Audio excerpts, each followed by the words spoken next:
Okay, let's see if it glitches. Hey, Miss King and Morgana. Hi. Am I still glitching for you guys? Am I still choppy? Choppy, send me the news. Hey, Ween Baby, let me know. Am I choppy up for you guys? Chop, chop, chop.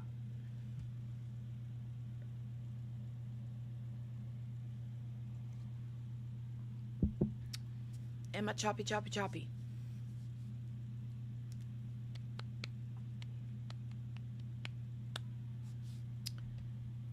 Sounds good? Okay. Let me hit the play button and we'll see if it's being choppy. Did you have any of these cases in 217 peer reviewed? Have this been reviewed by anybody but you? I did not issue all of those reports. I don't know that I issued any of those reports. They may have been issued by another toxicologist at the lab. I can't remember. But I'm not sure what having a report peer reviewed would look like. Okay, so you brought in Exhibit 217. Okay, good. And these are not cases. So if it's okay so far, much better is what you meant. Okay.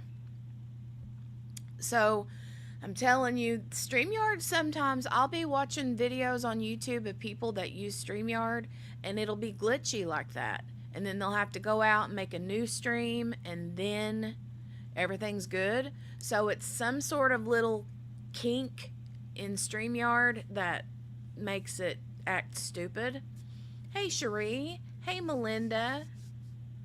Good to see you guys. Hello, everyone. It's been a while since I've been able to catch up on trials. I missed you all. Aw. Well, I'm glad to have you here. Glad to have you here. Yeah, we were streaming the trial earlier. Like, I started about an hour ago, and then it started acting wonky. And the audio, it was like cutting in and out really bad. So I had to end it and start part 2. Which I hated to do because there's going to have to be a part 3 too, because I have to leave early today. So we're not going to finish all of today's or day 4's trial. So we'll have to get as far as we can today. Then I'll have to cut it because Kiddo has a doctor's appointment. And then on Monday, we'll resume with day 4. So I'm going to put it back on 1.25 though, because that's what we need to do. Let me know if it ends up glitching again. So yeah, let me know. Just say something in the chat if it starts acting wonky. Wonky donkey. 1.25. Okay. And here we go. Where you issued the report? I do not recall, to be honest. I don't believe that any of those were my original reports, but I can't say for certain. When I look at Exhibit 217, thank you. Patient's name and age and gender is all blacked out. Is that true? That is correct. So you hand this into us in court today. Objection, that's not what happened. Sustained. You present this in court today, excuse me, presenting this in court today without any details that we could take a look at who these people are, right? These documents were... Yes or no? I can't answer that question, yes or no. Is there a way that I can tell from looking at this who these people are? No. Is there any way I can tell from looking at this what their age is? No. Or their gender? No. Can I even tell from looking at this where these samples came from, like what city or state or anything like that? No. And as you presented Exhibit 217 today, is it fair to say that you can't say as you're sitting here that any of these people died from THZ poisoning? I'm aware of one case where the cause of death was determined to be tetrahydrozoline poisoning. And not the others, you don't know? I don't know what the cause of death on the death certificates were, no. You don't know what these people's medical histories are? In some of those, I have collected some of that information, but I can't tell you which one specifically. No. Well, I mean, let's just take the page 1 of Exhibit 217. Tell me a little bit about that person's medical history. I have not reviewed their medical history. Medical history is important in determining a cause of death, isn't it? You would need to talk to a medical examiner about information used to determine cause of death. That is outside of my scope.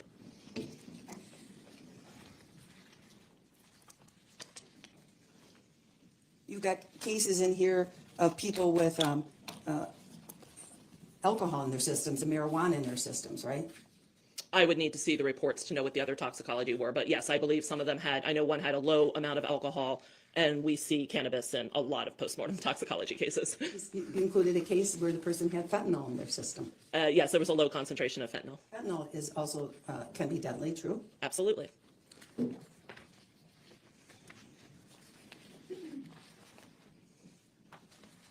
And in some of these cases, people have other drugs in their system that if used incorrectly or combined with other drugs can be toxic or even deadly. That is correct, yes. People can die from a polydrug overdose, a combination of drugs. Yes, polydrug overdoses are very common. What does that mean when you say a polydrug overdose? What is that? Can you explain that to the jury? It means that there are a combination of drugs that are present, and the combination of drugs is responsible for the overdose toxicity or overdose death, sometimes due to drug-drug interactions or just having so many drugs present resulted in the death. How common is, you said polydrug overdose is common. When you say common, what do you mean? It's difficult. I probably shouldn't have used that word. I broke my own rule by using the word common because it's hard to define. But it's a lot of the cases, and I can't give you a percent of the cases sitting here. I could figure it out. I have the data. But a lot of overdose death involve multiple drugs. In the cases presented in Exhibit 217, do you know if any of these are suicides? I believe there are 2 cases in that set that were death by suicide.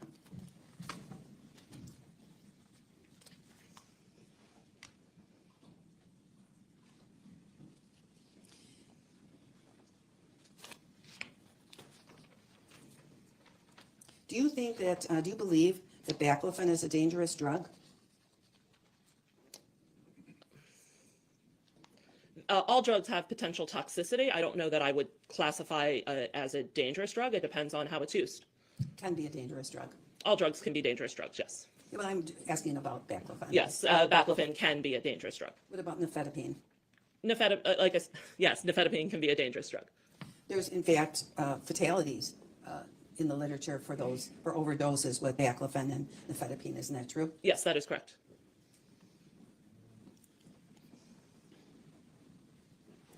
Those are prescription drugs, aren't they? Yes, they are prescription medications.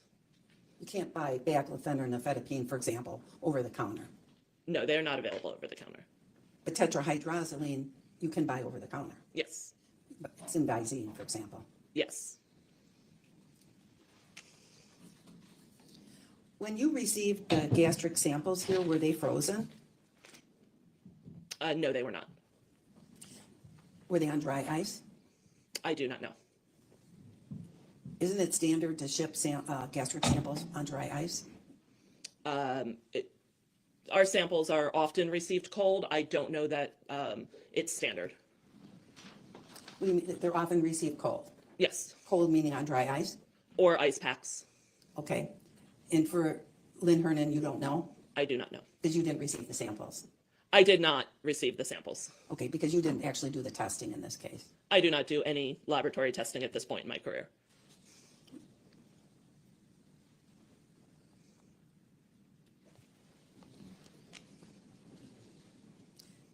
Is one of the cases that you're writing about or including in the unknown names of Exhibit 217, the case from Aurora, Colorado with the dentist? No, that case is more recent. It's on my list of cases, but it is not included in this because it happened fairly recently. Are you following that case? I am. And you know that the wife of the dentist in that case had a THC level of 95 ng per ml. Do you know that? I do not. I was unable to find the toxicology results in the public record, so I am aware of them because we did the testing. But if the information is not in public record, then I cannot share it. So you don't really have much information about that particular case at this point? I have information from discussions in the laboratory, and I have the same information that is available to everyone through media reports. Well, you know that despite having her high THC level, she was actually fine at the hospital, drowsy, blood pressure was normal, heart rate was normal, respiration was normal. Her Glasgow Coma scale was 15. That's the highest, right? I do not know. Well, so she had a level of 95 and she's awake and talking. Did you know that? I did not know that.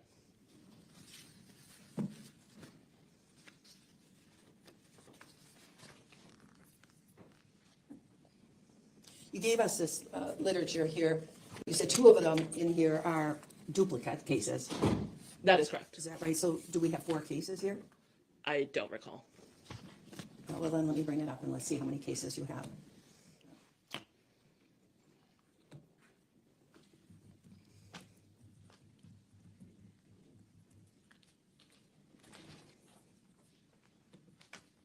So this is Exhibit 217.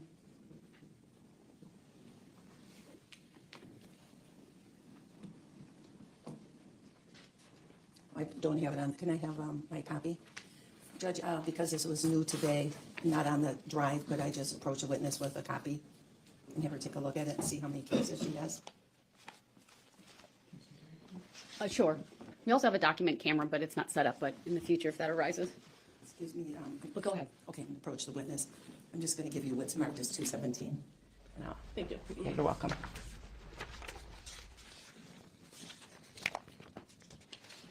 You take a look at it and tell us how many cases are in that packet.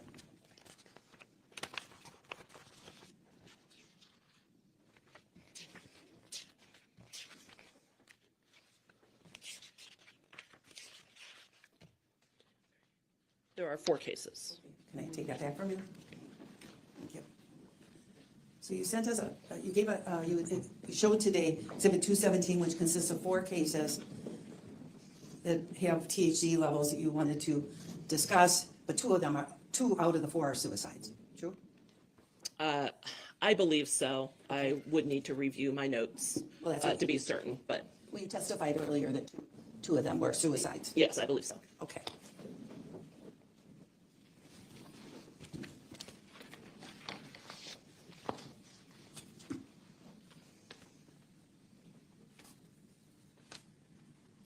And when you prepare this abstract that you've introduced as Exhibit 216, many of the cases that you referred to were cases involving children. I believe you're referring to the cases that have previously been published in the scientific literature? Yes. Yes, the cases presented or that have been published in peer-reviewed scientific literature are generally involving children.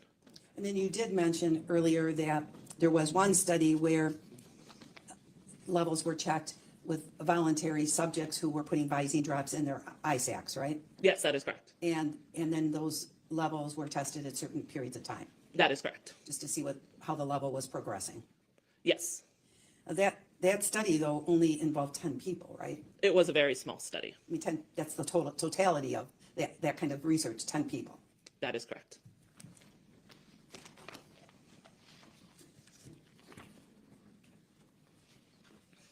What's the general rate of metabolism for THC? Are you asking for the half-life? Yes, they have like. Okay. So there are 2 published half-lives for tetrahydrozoline. The study that was done in volunteers, they calculated the half-life to be 6 hours. And in one of the case reports where they had multiple measurements, they estimated the tetrahydrozoline half-life to be 4.5 hours. How would that apply to Lynn? Do you know specifically as to the person involved in this case, what the half-life of THC would be for her? No, you cannot determine the half-life in an individual without studying that specific individual. Now, if you're, when a person takes a substance, they metabolize it, is that right? Most drugs are metabolized, some drugs are not. And then that process eventually results in the substance getting, becoming part of a person's bloodstream? Is that right? Does it get in your blood? It gets into your blood, and the parent compound, or the drug you actually take, typically gets into the blood, and then also metabolites are in the blood as the body metabolizes the drug. Because I noticed that there were blood samples sent to your lab to be tested here, right? Yes. Okay, so now when a person takes in a substance in a generally, you take it orally, let's say something we're taking orally, it goes into your stomach first, is that right? Yes. And then would it go through your intestines and then work its way into the bloodstream? Some drugs are absorbed from the stomach, some drugs are absorbed in the small intestine. If a person has a liver impairment, does that affect how they might metabolize a substance? Yes, it can. And in this particular case, were you shared the autopsy for Lynn showing that she has an impairment that was found in her liver at her death? Did you know that? I saw the autopsy report, and I noticed it mentioned, I believe, hepatic steatosis, or I'm going to butcher that word, which I know is some liver impairment. So after a certain dose, if a person has a liver impairment, they might get a higher concentration because they're not able to eliminate the drug like the normal population does. Wouldn't that be true? Yes, if someone, I believe you mean metabolize, not eliminate. Metabolize, yes. So if someone is unable to metabolize the drug as well as the general population, then that parent drug can accumulate over multiple doses, because metabolism is part of the process of eliminating the drug from the system. So you can get an accumulation of drug over time with repeated dosing. All right, I'm going to bring up an exhibit that is already in the record. It states exhibit, I'm not sure if it's in the record. I'll bring up the defense exhibit 536. And I'd like to show it to this witness. Is your computer plugged in It is. to the AV? Plugged it in this morning. Oh, is that better? Is it front or middle or rear?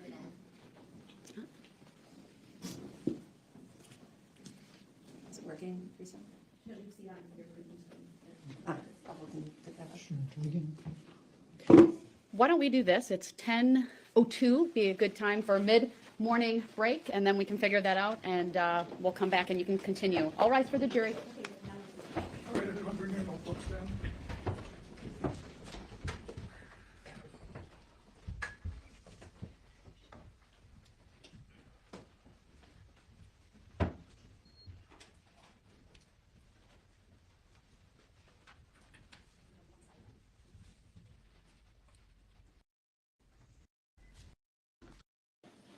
One sidebar to put on the record.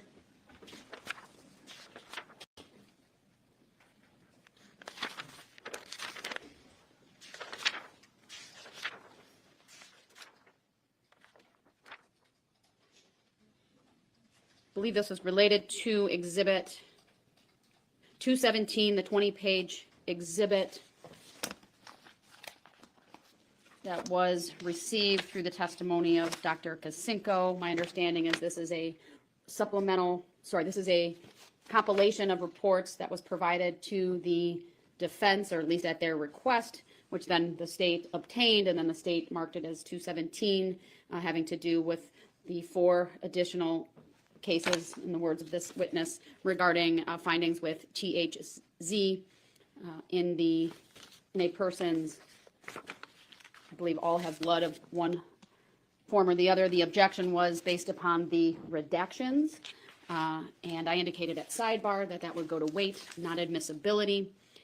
I'd also note, I mean, I wasn't aware of this exhibit until it came in today. I was given a paper copy, but I also never received a request to order an unredacted version to be provided. I'm not aware of any requests to the lab, requesting that. It was just a general objection today that it was redacted. Obviously, there's been some cross on that, and I stand by that. I believe it goes to weight, not admissibility. Some of this, of course, was the subject of the prior hearing that was held in this case where there was an objection. I think there were some motions in limine as well, where I previously ruled on its admissibility, but I also wanted to make that record.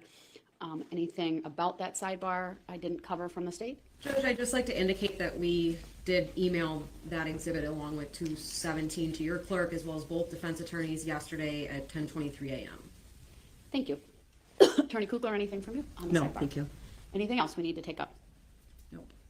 Is that the only sidebar? That was the only sidebar. Okay, then no. All right, thank you, everyone. Let's take a 15-minute break. You may step down, Dr. Kacinko. We're in recess.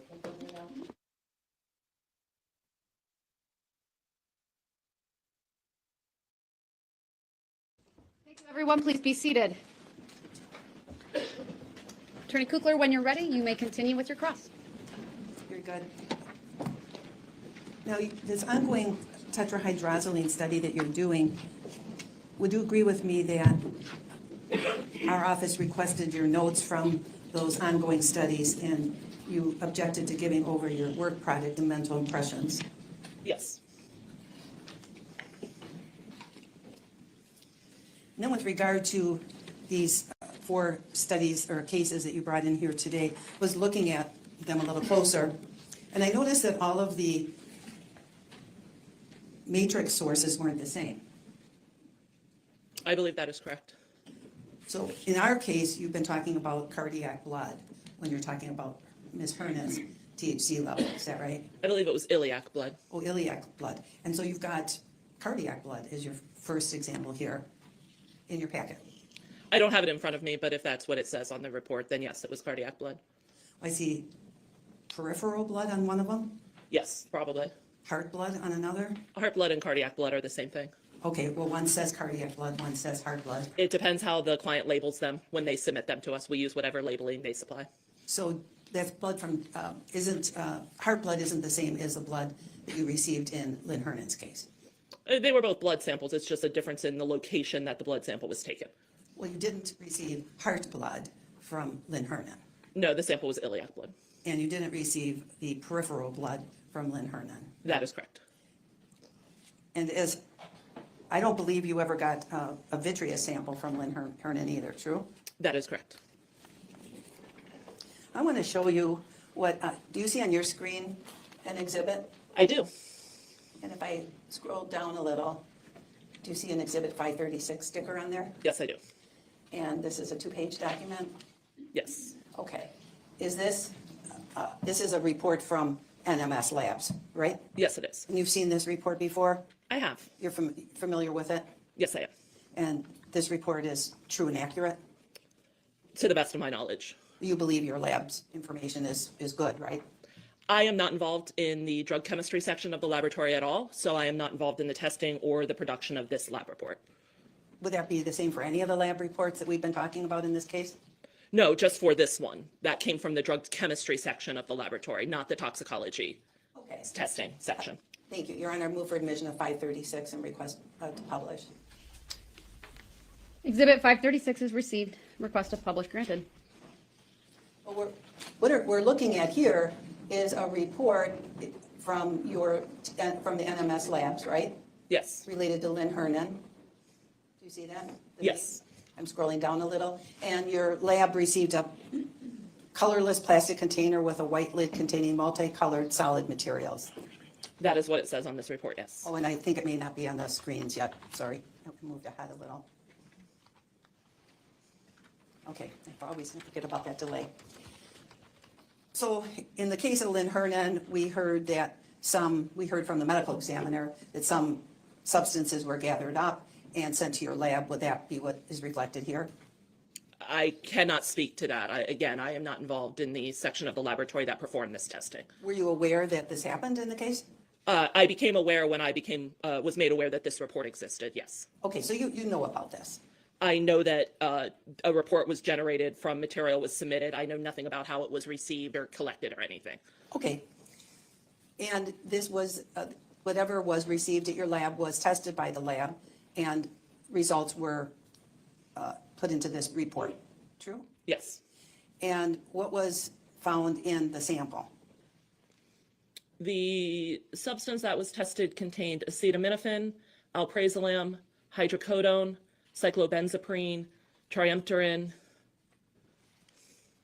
Okay, and that's a diuretic, that last one, isn't it? Yes, And when you did the original testing on Lynn's blood, you wouldn't have tested for that. That wouldn't have been part of your original panel, would it have? yes, it was part of the original panel. Okay. And were all of these drugs that are on here part of the original panel? Yes, And the drugs that are found here mirror the drugs that were found in Lynn's blood sample, true? there are some similarities. You can take this exhibit down.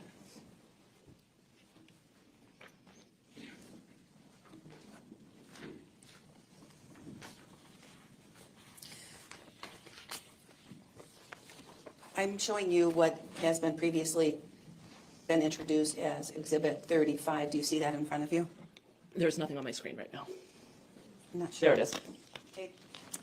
Do you see that? Yes, And the state introduced this as Exhibit 35. Do you see the number there? I do. Okay, and this is a lab report involving the testing of Lynn's iliac blood, gastric fluid, and liver tissue. Is that right? That is correct. And this is, I guess, what you would call the final report.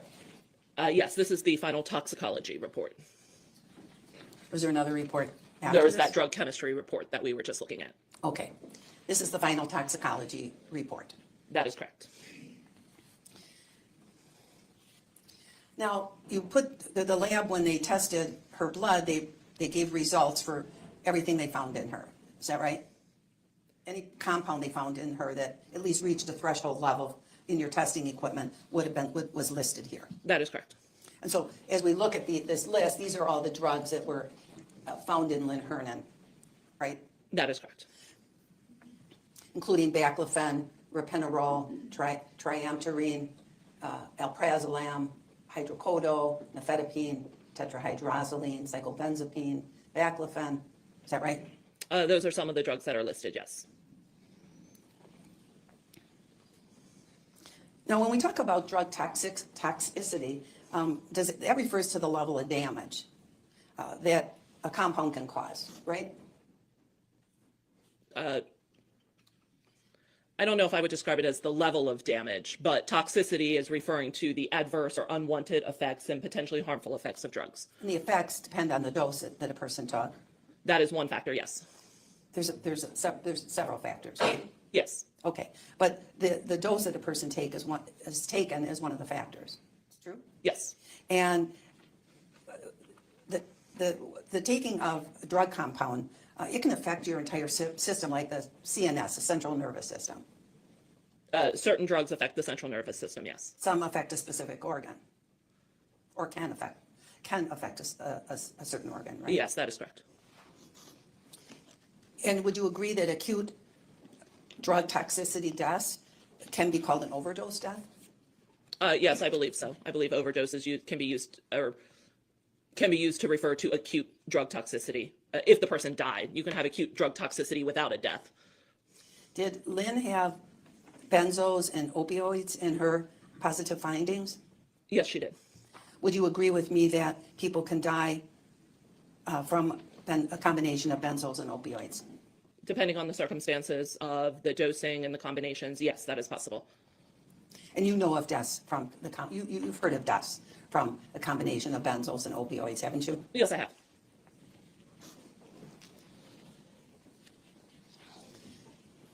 Now, Judge, if we can show, this is already admitted in evidence, so if we can just display Exhibit 35 to the jury. Sure, go ahead. Oh, thank you. I have something on the edge that needs to come off.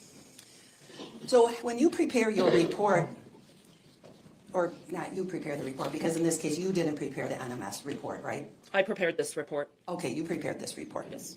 Even though you hadn't done the testing yourself? It is my job to prepare the report. The people who do the testing do not prepare reports. And then as part of preparing this 14-page report, you included pages that explain the different compounds that were found in Lynn Hernan, true? Those are included in some of our reports. It's dependent upon the client. But yes, we often include what we call reference comments. I don't think I asked generally, I asked in this case, in your 14-page report, in this case, you included pages about the specific compounds that were found in Ms. Hernan, true? Yes, that is included in this report. Okay, and you call those reference comments, right? Yes, And those explain what the possible consequences can be from the use of, or the ingestion of certain drugs, right? yes, And so, for example, we see arsenic first, but this is just organic arsenic. There's no concern with this level of arsenic. And Lynn, true? to the best of my knowledge, there was no concern about this arsenic concentration. It can be from just environmental exposure. That's right, including from eating food. Correct. Okay, so the first drug that I'd like to draw your attention to is baclofen. And if I go to your page 5, I can see that number 9 talks about baclofen. Is that how we would look it up? Yes, the reference comment number 9 is referring to baclofen in iliac blood. And according to the information that you provided to us, the adverse effects of baclofen overdose may include vomiting, drowsiness, seizures, and death. Is that true? That is what is in the reference comment, yes. And Lynn's level was 1.1. Is that right? Yes, that is correct. And you have toxic blood concentrations from 1.1 to 3.5. True? That is what it says, yes. That is what's in there. Well, and you prepared this report, right? I prepared the report. I did not write this reference comment. But I agree with the reference comment. Okay. Yes, yes. It's correct. It is correct, yes. All right. And when we look at page 1, we see with respect to ropinirole, is that how you say that? Hey, That is how I Steph. pronounce it, yes. Hey, hey, hey. We can look at page 7 of your report to see what you have to say about that drug. Here we go, page 7. Ropinirole, do you see that number 23? Yes, And there are also adverse effects, potentially, from this drug, including nausea, somnolence, insomnia, dizziness, hallucinations, tremors. Is that true? that is true. And you have also in Lynn's positive findings, alprazolam. You see that one listed? Yes, I do. And when we look at page 4 of your reference materials that you provided, here's 4. Would we look at number,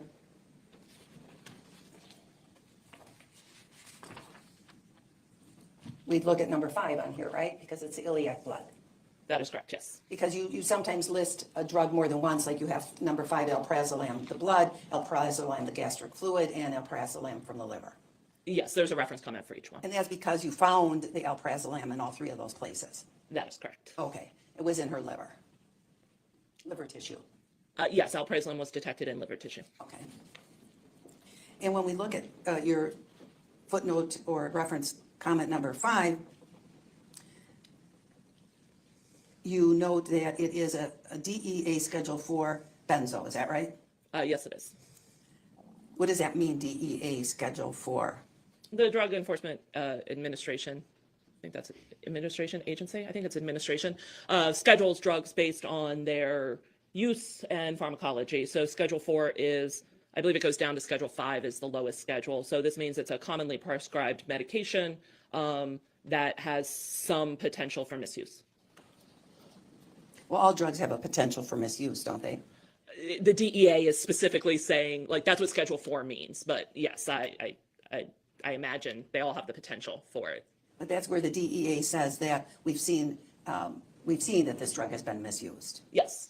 All right. And you'd agree that in combination with other drugs, other central nervous system drugs, it can be toxic at low concentrations. Yes, that is correct.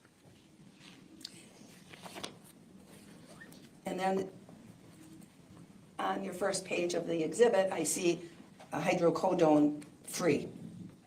You have it listed in there twice. You have dihydrocodone and then hydrocodone. Those are different, right? Yes, they are different. So hydrocodone, that was in her system. And if we then go to page 6 of your report, we can see the reference to that particular drug.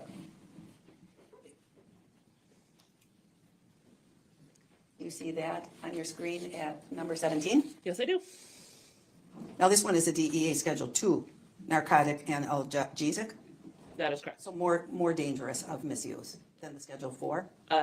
Yes, that is what the scheduling refers to, both the effects of the drug and its risk of misuse. And it indicates that, you indicate when you put this together that the compound is reported to be highly addictive. Yes, that is, there are reports of that, yes. And in your last sentence in that paragraph, you indicate that it's more toxic than codeine. In overdose, it produces the same manifestations as other opiates, including drowsiness, sedation, respiratory depression, coma, and death. Is that right? Yes, Also, on page 1, the other substance in Lynn Hernan was nifedipine. Do you see that? yes, And then I see that you have a reference about nifedipine. And you put this together so you can, so that people who are receiving these drug results have a little more information about the dangers of the drugs, or what important information that they might need, right? yes, it's there to aid in interpretation. Because that's something you might know more about, but maybe a person who's requested the lab to run a test might not have as much knowledge as you would as a toxicologist. That is correct.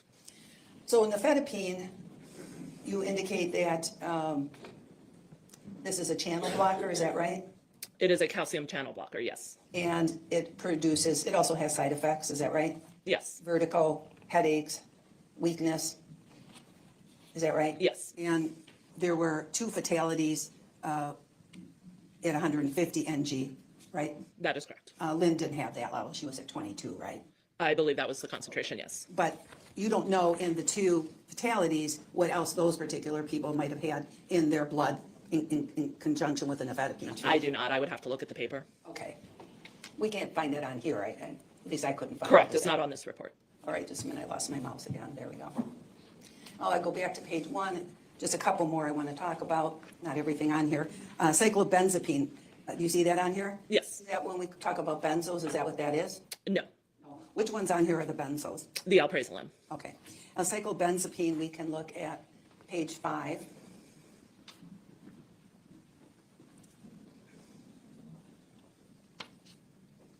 Here we go. And we would look at number 12, is that true? Yes,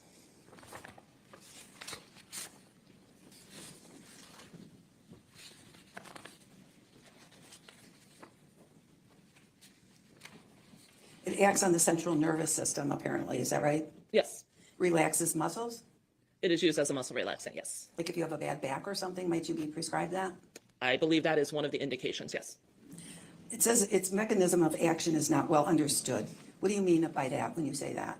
So mechanism of action refers to how a drug causes its effects. And for a lot of drugs, we know very much about how that happens. But for other drugs, it hasn't been well established from studies yet. So there's continuing research to see what receptor, and that's something in the brain that the drug acts on, and what chemical effects happen so the drug can have its effect. Okay, and this, if you have an overdose of cyclobenzapine, apparently some of the side effects are drowsiness, tachycardia, nausea, paresthesia, hypotension, convulsions, cardiac arrhythmias, and coma. Is that true? That is correct.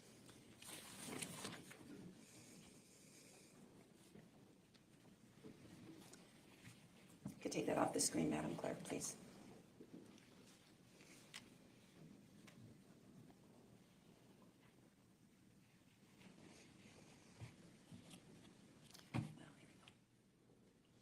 I would like to show you what, just a witness, please, what the defense has marked as Exhibit 580. Do you see 580 on there on your screen?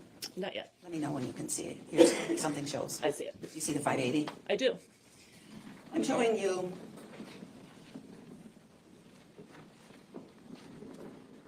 a package insert from alprazolam Xanax. Are you familiar with that drug? I am familiar with the drug, yes. And can you see at the top, I put it at the top, or I'm highlighting at the top that it's for alprazolam? Yes. Is that in the flash drive? It's 580.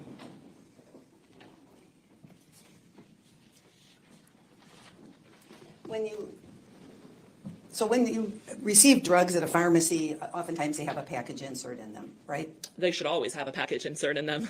Okay, and that is so that the patient can understand how they should use it, and the proper dosage, and possible side effects, right? That is correct.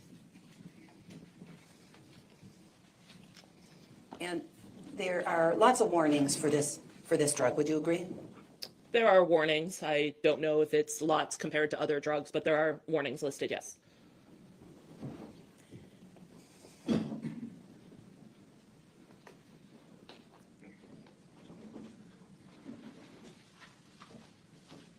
Now, do you see the black box that's highlighted with the warning, risks from concomitant use with opioids, abuse, misuse, and addiction, Yes. dependence and withdrawal reactions? Yes, I do. Can you just look at that yourself and let me know if that is accurate information from your knowledge of the drug? I'm not involved in writing of the black box warnings, but I have no reason, I agree with what's in this warning. Yeah. Okay, then with that, Judge, I'd like to publish 580. I will receive 580, 580, thank you. and permission to publish is granted.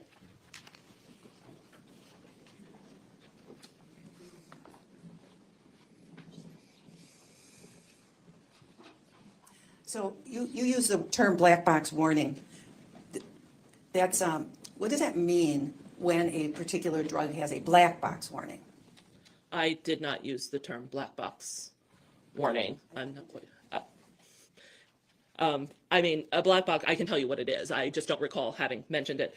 So a black box warning is just a highlight of some of the information that prescribers and patients need to be made aware of regarding a drug.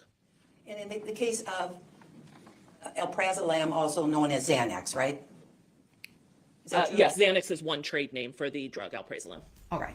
Is it true that, so if they say concomitant use of benzodiazepines and opioids, is that what we call benzos when we say benzos?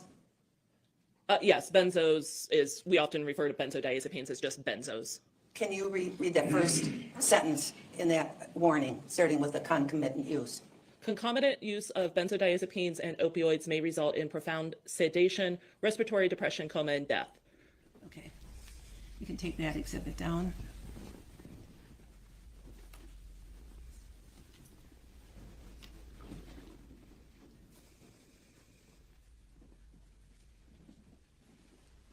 Can the witness see the next exhibit, Madam Clerk? I'm showing you, do you see a sticker 578? I'm showing 578 now. I do. I'm going to go to the top. Do you see over on the left by the, by that scanning bar over on the left underneath it, this is for baclofen tablets? Yes. Okay, so we're looking at the pack, would you agree this looks like a package insert for baclofen? It's either a package insert or provider prescription, provider information. There's two different forms that come with prescription drugs. So I don't know if this is the package insert or the provider information. They typically contain the same general information. And again, this information, it tells the patient how much they should take, how it should be used, and what potential complications can be from the drug, right? The package insert doesn't tell a patient how much to take. The prescriber tells the patient how much to take.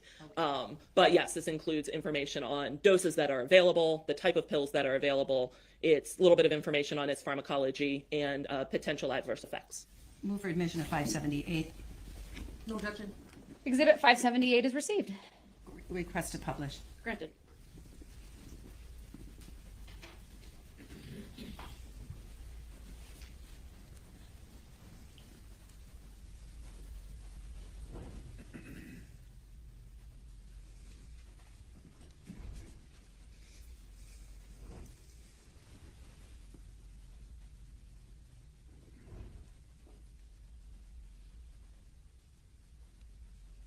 So overdose signs and symptoms over on the right, overdosage, I guess is what it's called. Do you see where I have my mouse sort of highlighting right over there? Yes.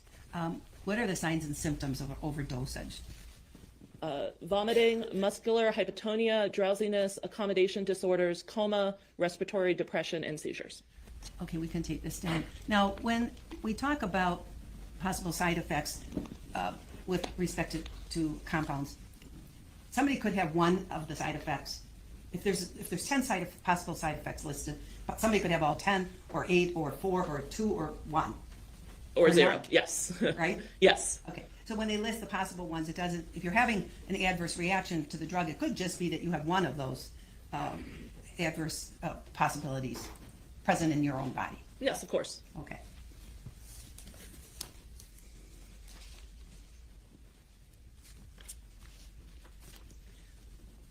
Now, you indicated earlier that you were originally contacted because you were the on-duty person, so your office got a call from our medical examiner here. And because you were the on-duty person, you handled the call, is that right? That is correct. So, I'm showing what's marked as Exhibit 562. Do you see that in front of you? I do. Are you familiar with this? Yes, I am. This is an NMS communication history report, is that right? That is correct. And does that tell us the communication between your lab and, for this case, between your lab and other people? That is correct. And this is been marked as 562. Do you see that, 562 there? Yes, And it looks to be 2 pages. Would you agree with that? that is correct. Okay, I would like to move for admission, Your Honor, of 562. No objection to admission. I do object to being published. I'd like to publish, so I'd like to be heard about that. It's a report in the normal course of business. It's a business record. You're not offering it for the truth of the matter then, just as This is to business why record. perhaps this witness did something with information she was given? That's right. All right, 562 has received permission to publish as granted. Before I go through it in great detail, just a couple of questions. Who hired you in this case? Don't look at the exhibit right now. Just, You want to put it down for a second? sure, put No, it that's, down. I mean, I can, okay. Nobody hired me. Okay, how about your lab? The original client for the lab was the medical examiner's office. The original client was the medical examiner's office? Yes. Has that changed? They are still the client for the toxicology report. At some point, the district attorney's office contacted the laboratory and retained NMS and myself as a representative of NMS to talk about this matter. So do you have two clients in this case? You have the medical examiner's office and the district attorney, they're both your client? Yes, Okay. And is testifying here today part of your regular salary that you receive through NMS? yes, it's just my regular salary. Okay. And you said that when you testify, somebody observes you.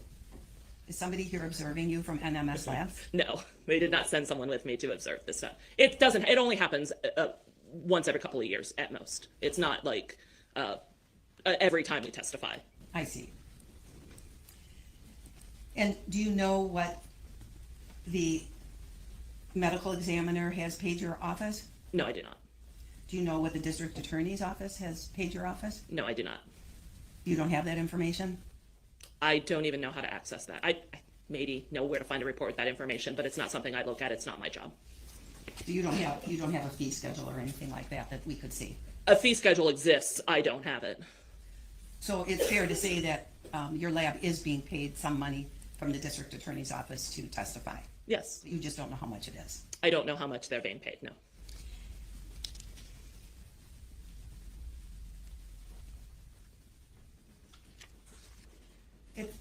Would you agree with me, I'll put the exhibit up, Your Honor, of 562. We look at page 2 of 562. Would you agree with me, can you see it? I can. you see- Yes. Okay, great. 72822, or 72919, we're going back in time. You were asked by Dr. Kurczewski here in Waukesha to add arsenic testing. Yes. She didn't ask you to speciate it in any way, did she? To determine whether it was like organic or not? No, she did not. Okay. And then on 72822, you received a call from Randy Sitzberger of the Waukesha County District Attorney's Office, is that right? Yes. And he wanted to speak with you regarding your tox report. Yes. And have you met Mr. Sitzberger since you've been in town? Yes, I have. Okay, so he's at the state table, right? Yes. Okay. And did you have to get authorization from Dr. B before you would speak with him? Yes, we get authorization from our client before we speak to anyone about their case. And then she gave you that permission, is that true? That is correct. and he wanted to, at least they were looking for an expert opinion, is that right? Yes. Then it looks like you received additional documents from the district attorney's office to review, is that right? That is correct. What additional documents, is that the ones you listed in that letter, the criminal complaint and the autopsy? Yes. Okay, they send you anything else? At that time, no, there was no additional documents. Later on, did they send you something else? Yes, I've received additional documents over time regarding this case. Like what? I received an opinion written by Henry Spiller. I received the report written by another medical examiner. I apologize, I don't recall the name. Okay. Those are the two I can remember off the top of my head. I would need to look in our log to see what other documents were received. All right. And once the medical examiner gave you authority to speak with Randy Sitzberger, the DA's office, did their office then become a client? Yes. So then you're able to have three-way conversations between your lab, the DA's office, and the medical examiner to talk about the case. Is that fair? Yes. And that happened, right? Yes, it did. I see a note from 12/2/22. Do you see that one? Yes. It looks to me from that note, at the end of that note, that you were going to provide information on a fee schedule with a breakdown of additional testimony expenses. Is that right? That was not me, That was somebody but that else? was someone else at NMS Labs who All right. made that note. Would you agree with me that while this case was pending, you got additional requests from Waukesha's medical examiner to add additional testing? Yes. Did you make those suggestions to the medical examiner? I don't recall specifically. I had consultations where we discussed what testing was available. I don't remember if I specifically suggested any test or if just during those phone calls and discussing the case, we came to the decision that it would be useful information. When you said that Waukesha's medical examiner requested the normal panel initially, That is correct. and you said that panel includes THC testing. Yes, it does. I want to be clear, the medical examiner didn't say to you, please test for THC. No, she did not. The request was just to run our expanded postmortem panel. And since when has your NMS labs been testing for THC? I have data back to 2010. I don't recall when it was added to particular panels, and if testing existed before 2010. Well, testing may have existed. When did it get added to your regular panel? I don't know. All right. Can I take this exhibit down?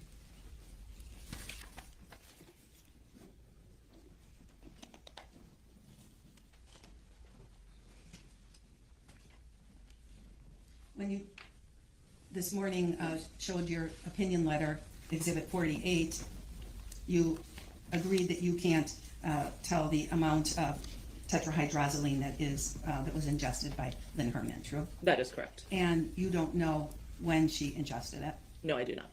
and you don't know how she ingested it. Just that it was an oral exposure. You don't know if she what she might have put it in, or if she even put it in anything, right? There's no way toxicology could tell you that, no. And you said that you received, or that you took her stomach contents and you determined that there was 5 milliliters of THC in her stomach contents, right? 5 milliliters of the Visine solution, yes. Of the tetrahydrozoline, right? It's tetrahydrozoline hydrochloride in the Visine solution, and other stuff. There's other stuff in Visine, like the liquid. So 5 milliliters of Visine. 5 milliliters of Visine. Does it mean 5 milliliters of tetrahydrozoline? It means 5 milliliters. You know what? I would need to look at the report. I can't remember what conversion I did there. I believe it's 5 milliliters of tetrahydrozoline HCl solution, of 0.05% solution. Which would not be the same as how much just tetrahydrozoline is in her, true? Well, no, that would be a weight, not a volume. 5 milliliters is a teaspoon, is that right? It's about a teaspoon, yes. That's a third of a bottle, right? Of a standard, yeah, I believe Visine comes as a 15 milliliter bottle. Right. So that would be a third of a bottle, 1 Yes. teaspoon. Yes, that is correct.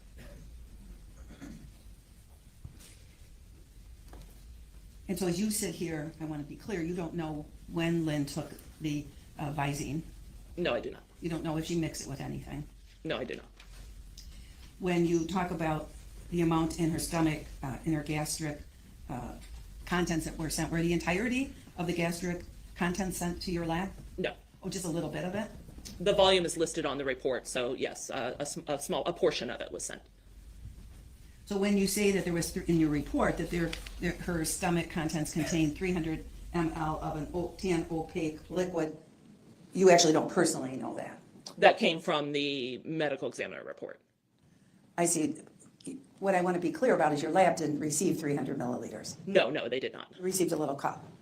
I didn't see what was received, but yeah, typically it would come in like a urine cup that you would give a urine sample at the doctor's in. That's typically what's used to submit gastric fluid. You don't know on that 300 milliliters that was at the ME's office if it was mixed up and shaken and definitely evenly distributed before a sample was taken and sent to you, do you? I do not.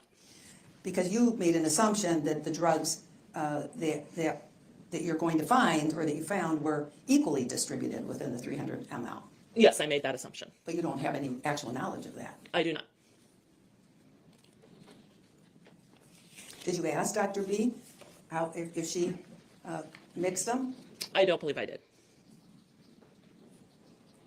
When you prepared this opinion letter, and I'm going to bring this up, it's already been admitted as Exhibit 48. 1 minute, please.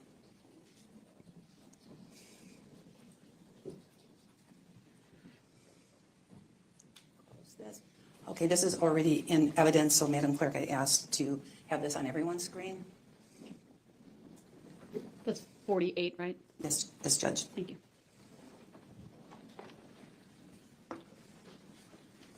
We have a little delay in the courtroom while we wait for things to appear on the jury screens, that's why. No problem. Okay, it's on their screen. This is that opinion letter that you spoke about earlier this morning, right? Yes, that is correct. And when I scroll to the very bottom of this report, I see to date, at least when you wrote this report, October 21st of 22, there are no reports of tetrahydrozoline overdose resulting in death in the scientific literature. Is that right? That is correct. That's all. Thank you. All right, thank you. Okay, you guys, they're getting ready to start redirect, and now is my cue. So I got to get off here, get ready, got to take kiddo, got to go pick kiddo up from school, and take her to her ear, nose, and throat doctor's appointment. So, happy Friday. Steph, I'm glad you could join us for the last little bit.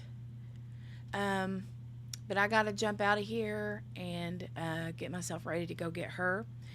And I will see you guys back on Monday, probably about the same time, maybe 10, 11-ish. I will, Margaret. I will, for sure. For sure. We'll let you know.